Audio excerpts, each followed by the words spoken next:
Hey y'all, thank you for joining me for this divine feminine energy reading, the last divine feminine energy reading that I will be doing for a while. I don't know that it'll be permanent, but I am being led in a different direction in terms of content. So I wanted to really speak to what it is to embody divine feminine energy in this climate, the current climate that we're in, where there is war and rumors of wars, where there are systems that are collapsing, where Babylon is falling right before our eyes and within and around us. One thing that comes to mind in terms of our personal, individual journeys is that we trigger people. And sometimes on your journey at a certain point, that's hard to navigate. Like, that's hard to accept. It's hard to be that person who is a walking trigger, that person that causes systems to collapse, that causes people to question how they're living, and not even by being judgmental, just by the example that you set, by who you are, by what you embody, by your energy, by your light. Sometimes you'll say things and it has nothing to do with that person, and unbeknownst to you, it has everything to do with that person, and you may not pick up on it, but they do. And so it behooves us to be mindful that if you resonate with being at that point on your journey where you lead by example, and your example triggers different things in others, be they positive or negative, that it comes with the territory. It's part of the journey. It's part of being a divine feminine. So, or in your divinity period, because on some real shit, divine feminines, we're leading the charge in terms of spiritual revolution and spiritual renaissance. But if a man or a masculine is in his divine masculinity, he's going to trigger others by his lifestyle and his embodiment and his light and his energy as well, because he's different. He's contrasting what they're used to or what they are, so it goes both ways. But we talking about the feminists, right? So it just benefits us to know that we are serving cultural evolution at this time, and that you may see an increase in how you trigger people. What you being you mirrors to other people about their life and their lifestyle and their beliefs and their patterns, and it won't always be negative, but sometimes it will be. Sometimes you'll trigger insecurity in people. You'll trigger jealousy. You'll trigger their control issues, their abandonment wounds, and things of that nature. And that's not your cross to bear. It's not yours to take on. Like, if being you triggers that in someone, then the work is theirs. It's not yours. Your being in a position to be that trigger is the byproduct of you having done your work. So don't be hard on yourself when you find that, oh, that's not something that I intentionally or unintentionally did. I'm just being my authentic self, vibing high, and that has triggered in so and so and such this emotion, this fear, this lack, this illusion, this insecurity. That needs to be said. And so I wanted to come down here and be the one to say it, because if you're not aware of how common that is on the journey, you'll be thinking, well, damn, what's up with me? What am I doing wrong? You know what I'm saying? No. Sometimes it ain't that you did anything wrong. So keep that in mind. You want to have compassion for those whom you trigger, but don't take on the responsibility of not being the trigger, because you just being who you are. Also, I did bibliomancy prior to starting this reading, and I was led to page 398 and 399 of Nature and the Human Soul by Bill Plotkin, which has been a great tool along my self-discovery journey, and just as I'm getting to know myself along my spiritual path. It's been a great tool for me to use, and using bibliomancy with it has been a dope practice. And so I was asking for a message for the Divine Feminine Collective. And when I was led intuitively to page 398 and 399, it instantly stood out to me the first sentence, which says, our economy and technologies depend upon decisions made at lightning speed for short-term goals, cutting us off from nature's rhythm and from the past and future as well. As divine feminists, it is so important that we lead by example in showing people how to be more in alignment with nature's rhythms, with the rhythms of nature, because Mother Gaia has laid the blueprint for everything that we need, and how we need to govern ourselves here on earth. We are needing to be that example of popping out in the spring, that example of shining in the summer, the example of releasing in the fall and going within in the winter, because that is aligning with nature's rhythm. And not to say that you won't ever pop out in the fall and shine in the winter, you know what I'm saying? But predominantly, the best time to go within, to hunker down, to hibernate, is winter. The best time to pop out and shine and be social and playful and all of the things, summer. So in that, when you're in alignment, you're able to enjoy the fruits of nature's gifts, Gaia's gifts. And when you're in resistance, you just bring more stress, drama, and trauma in your life. And all of that seasonal alignment, it's not only physical but metaphysical. You know what I'm saying? It should govern how you're connecting with the divine and with yourself as well. So that's one thing to keep in mind as we are on the brink of spring. I'm recording this video on March 19th. So tomorrow is the first day of spring. So definitely time for us to pop out a little bit more. Sun will be getting more sunlight. The sun will be shining more.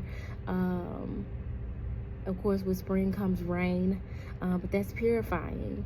So there's that balance and that juggling of blossoming and being purified and hydrated as well. So you want to be mindful of working with the earth element as well as water.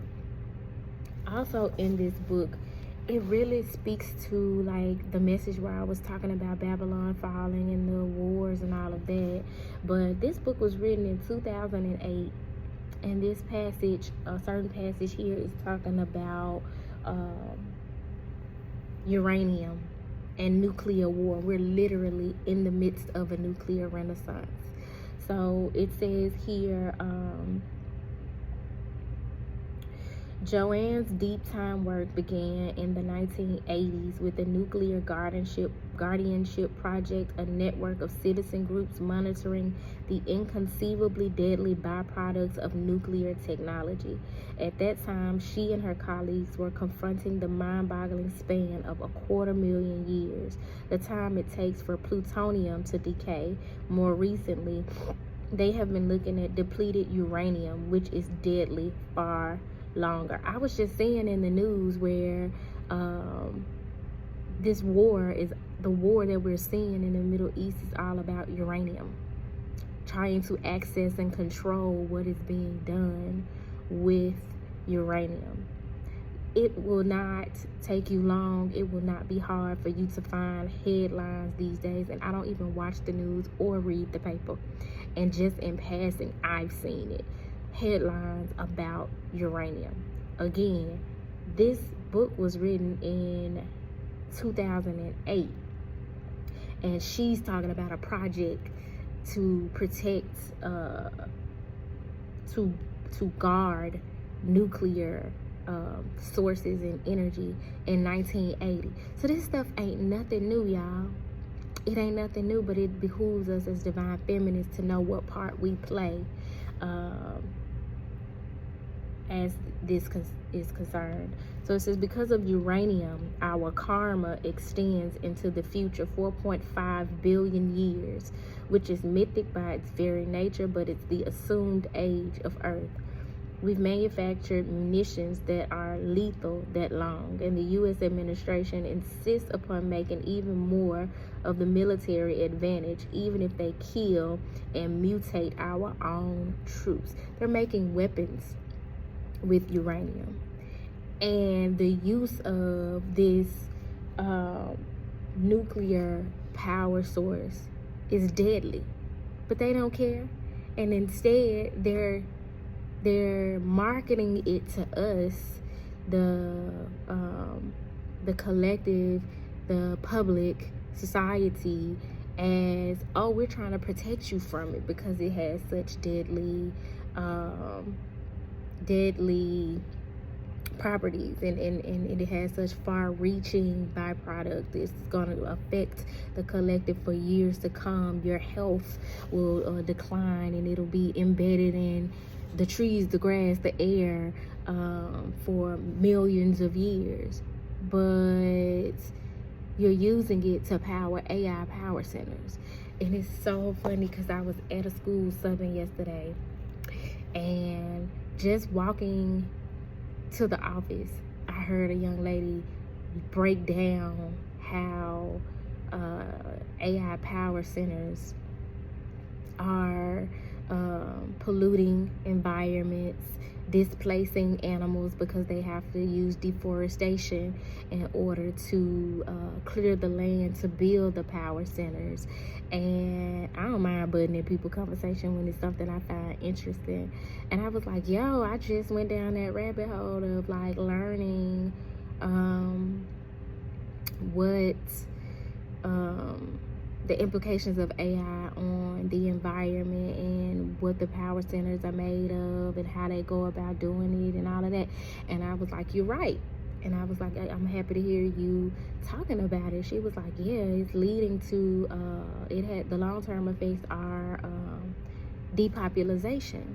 And I forgot what she called it, but it was something about extinction. And I was like, yep. And she went her way and I went mine. But it's dope to see the kids passionate about this because they know it affects their future. And as it's described in this book somewhere, they're talking about how as the elders, as divine feminists, we're very much being led into, I know I'm turning 42 in 2 days, 2 or 3 days. Is it 2 days? I don't know. On Saturday. I'm turning 42, and I feel like I'm entering early stage of elderhood. As a matter of fact, I know that to be true, that I am being crowned in that way as a wise elder. And these are the type of concerns that we need to be positioning ourselves to set the example for, to speak out against. because when you reach elderhood, you definitely prioritize how things, what ancestral implications are involved in the situation, but also how does it affect your descendants as our ancestors did when they were elders, if they were afforded the opportunity to become elders. And elderhood ain't all about age, it's about maturity. So that's something to be mindful of as well. This divine feminine journey, it ain't all about aligning with the divine masculine external energy and all of that. Like, it's much bigger, and so we're needed to be mindful of that, and mindful of the fact that, like it states in this book, when it comes to elderhood, there's a deeper understanding that death is not final, and that it is a positive disintegration opposed to a finite disappearing or deletion of some sort.